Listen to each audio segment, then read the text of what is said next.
കനത്ത മഴയിൽ അങ്കമാലിക്കടുത്ത് മണ്ണ് ഒലിച്ചുപോയി. റെയിൽവേ പാളം തകർന്നു.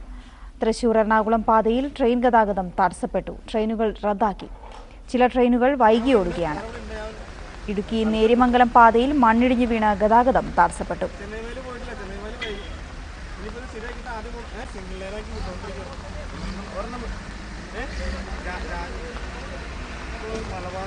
കൂടുതൽ വിവരങ്ങളുമായി ജോഷി കുര്യൻ ചേരുന്നു. ജോഷി, ട്രെയിൻ ഗതാഗതം ആകെ അലങ്കോലപ്പെട്ടിരിക്കുന്നതായാണ് റിപ്പോർട്ടുകൾ. എന്താണ് വിശദാംശങ്ങൾ?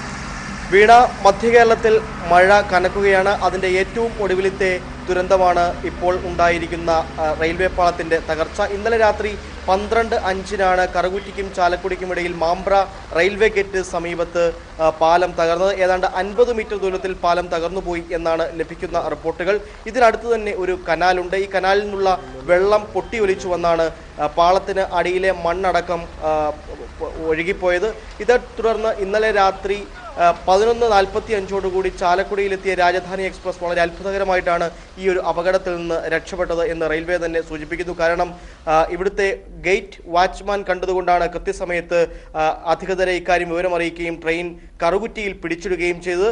ഇതേ തുടർന്ന് ഇന്ന് രാവിലെ മുതൽ ട്രെയിനുകൾ റദ്ദാക്കി തുടങ്ങിയിട്ടുണ്ട്. എറണാകുളത്ത് നിന്ന് കണ്ണൂരേക്കുള്ള ഇന്റർസിറ്റി എക്സ്പ്രസ് ഇന്ന് രാവിലെ റദ്ദാക്കി. ഒപ്പം തന്നെ എറണാകുളത്ത് നിന്ന് ഗുരുവായൂരിലേക്കുള്ള പാസഞ്ചർ ട്രെയിനും റദ്ദാക്കിയിട്ടുണ്ട്. രാജധാനി, കണ്ണൂർ, മലബാർ എക്സ്പ്രസുകൾ വൈകി ഓടുന്നതായിട്ടാണ് റിപ്പോർട്ടുകൾ. ഇന്ന് ഉച്ചവരെ എങ്കിലും ഇതുവഴിയുള്ള ഈ റൂട്ടിലുള്ള മുഴുവൻ ട്രെയിനുകളും വൈകി ഓടാനാണ് സാധ്യത.